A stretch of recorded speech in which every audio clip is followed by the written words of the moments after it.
Welcome to Make Your Mind an Asset. Once again, it's Eugene Johnson, and on this episode, we're going to be talking about the importance of the philosophy of patience, the main reason why most leaders lack patience, and why patience is an asset.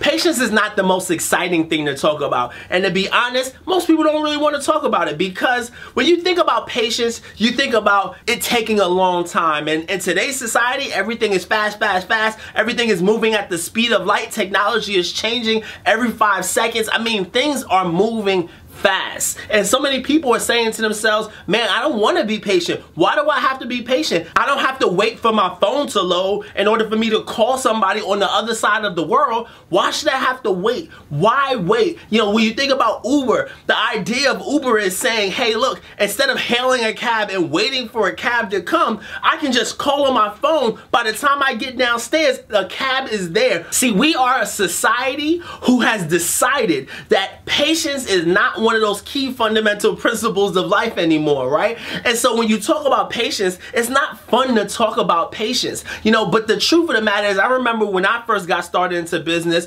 I wasn't patient at all. I mean, all of the goals that I set, all the desires that I had was I was hoping to win quickly. I was hoping to turn my life into a success overnight, and I didn't realize that everything is a process, and that patience, the patient philosophy, would allow me to grow and become the person that I need to become to actually deserve the success I was desiring. And what happens to most leaders is that they don't realize that a lack of patience causes you to rush. A lack of patience causes you to move faster than you actually want to move, or that you actually should move. And the truth of the matter is, a lack of patience is really a sign of inexperience. It's like in the NBA. In the NBA, they have NBA rookies. And what that means is the kid just got out of college and he got into the NBA, and it's his first year in the NBA. So they call those people NBA rookies. And a lot of coaches, if you understand the game of basketball, you know that one of the biggest adjustments most NBA rookies have to make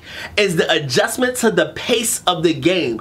And the more experienced NBA player understands the pace of the game. They know when to slow it down. They know when to speed it up. They know when to put urgency on it. They know when to take the big shot. They know about the big moments. Why? It's because they're experienced. But you can see the inexperience in a player when a player is moving faster and faster and faster, and they're trying to figure it out, and they're rushing, and they're trying to do everything at one time. They don't realize how to slow it down. They don't understand the philosophy behind a patient leader. A lack of patience is also a sign of entitlement. Sometimes you have people who say, I am not patient, and the reason why they're not patient is because they want it now. They don't want to wait. They want to have success today. They want to put the work in today, and they want to reap the harvest tomorrow. And I'm sorry, but that's not the way success works. That's not the way the world works. And as fast as society may be today, and that may be true, but the natural principle of sowing and reaping still takes time. And I'm sorry, there's no piece of technology that will change that. So when you think about your lack of patience, ask yourself, am I being entitled? Am I saying to myself that I should have it? That I deserve to have it? If you deserve to have it, you would have it,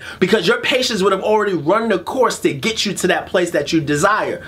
Now, am I saying when you're patient, that means you don't take action? That means you sit around and wait? That means you say to yourself, good things happen to those who wait? No, good things happen to those who hustle, but who hustle long enough to wait the process so that they can get what they're actually hustling for. And when you're patient, it's because you know that all success is ebbing and flowing at all times, ups and downs. You understand that, and because you understand that, you can be patient, because you know every down comes with an up and every up comes with a down. And if I can learn from the downs, I'll get better at the ups. That's patience. That's a patient mindset. Patience allows difficult things to become easy, because time heals all. Father Time is undefeated, has never lost a game, and all great things come with time. It took the great Michelangelo 4 years to create the 16th chapel. It took Apple 8 years of sputtering before they actually created the Macintosh in '84. And even then, they still had some hard times having success up until the '90s when they created the iPod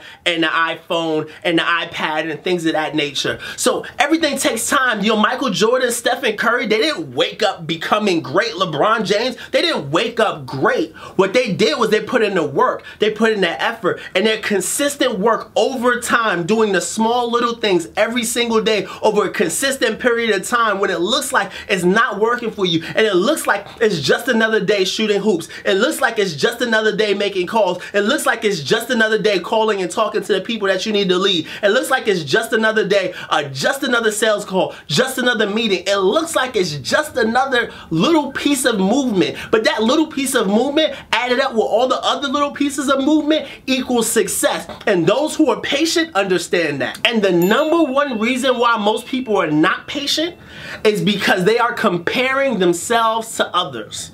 They're looking at themselves and saying, I'm here, that person's there, so what I want to do is I want to rush to get to where that person is. Not realizing that that person has put in 5, 10, 15 years more than you have, but yet you're comparing yourself to that person and hoping that you get there faster, or you get there at the same time frame, or maybe tomorrow you can be where that person is at. Look, you got to run your race. And when you compare yourself to others, here's what I want you to realize. I want you to realize one major thing, and that major thing is that time will either promote you or expose you.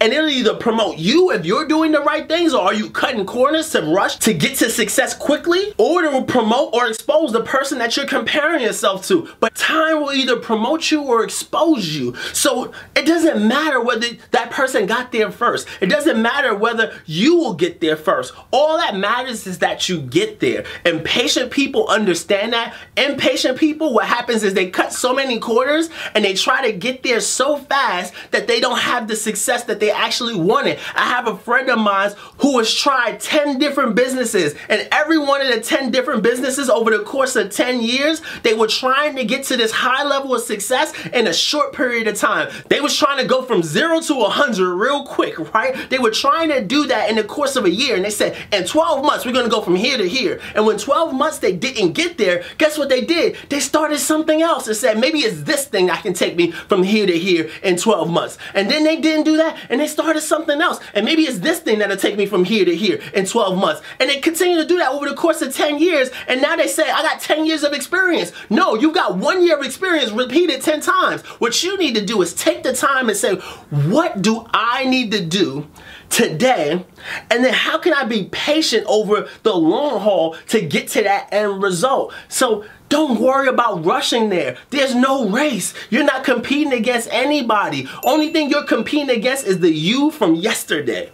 So I urge you to be patient and understand that patience is an asset. Once again, it's Eugene Johnson. Thank you for taking the time. If you haven't already, subscribe, like this, comment, share this with somebody that you feel like needs to hear this message. Remember, let no man steal your vision, because no man gave it to you. God bless.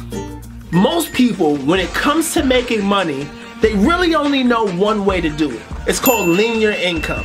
What do I mean by that? This means that they work and they trade time for dollars. And there's nothing wrong with that. That's one way to make money, and it's nothing bad. If anybody tells you there's something bad about that, then tell them to go kick rocks, right? You know, most of those people are broke anyway. So it's not that there's anything wrong with it. That's a great place to start, but it's just not a great place to finish.